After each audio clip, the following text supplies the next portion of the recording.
Vinicius, encore une fois, très décevant avec le Brésil. Il a même raté un penalty, je vous explique. Vinicius a encore déconné contre Venezuela et ce n'était pas qu'un peu. Parce qu'en plus de ça, le gars était parti pour être le meilleur joueur du match. Il a raté un penalty, c'est vrai, c'est normal qu'un joueur rate un penalty, mais après ça, il était sorti complètement du match à cause de quoi? Il commence à s'embrouiller avec les adversaires. C'est inadmissible. Pour quelqu'un qui aime Vinicius, on sait que le joueur est très très bon.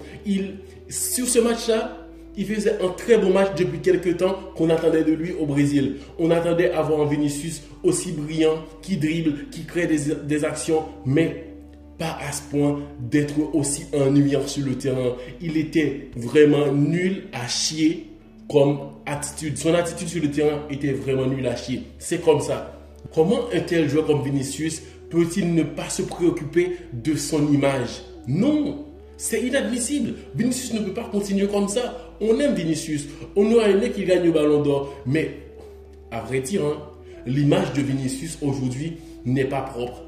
Dans le football, Vinicius, il embête les gens l'embêtent et c'est là, embrouille. Mais non, ça ne peut pas continuer comme ça. Vinicius pétait un câble sur le terrain. Même Rafinha était énervé par certaines choses, mais lui, il se contrôlait quand même. Et n'oublions pas, Rafinha a marqué un très beau coup franc. Rafinha, pour cette saison, c'est 20 matchs, 15 buts, 10 passes décisives. C'est le Brésilien de l'année. Pour le moment, Rafinha, c'est le Brésilien de l'année parce que au niveau de responsabilité, il est là. Lui, il joue le rôle qu'on attend de lui au Barça et aussi au Brésil. Marquer un coup franc, plusieurs buts sur coup franc au Brésil, ce n'est pas pour tout le monde quand même. Donc Vinicius, il doit se gérer. Vinicius doit se gérer. Surtout sur ce match. Venezuela n'est pas une équipe qui vient mettre le bus comme ça. Non. Venezuela est une équipe qui vient pour jouer et gagner. Donc, réellement, Brésil avait un adversaire féroce sur le terrain qui voulait gagner. Donc, avec les individualités du Brésil, cette équipe-là avait l'avantage. Parce qu'il y a Vinicius, il y a Rafinha, il y a d'autres joueurs qui pouvaient faire la différence individuellement. Mais en deuxième période, Brésil a encaissé un but très tôt dans le match. À l'entame de la seconde période, ce n'était rien parce que Brésil, encore une fois, avait l'avantage des individualités comme Vinicius et tant d'autres.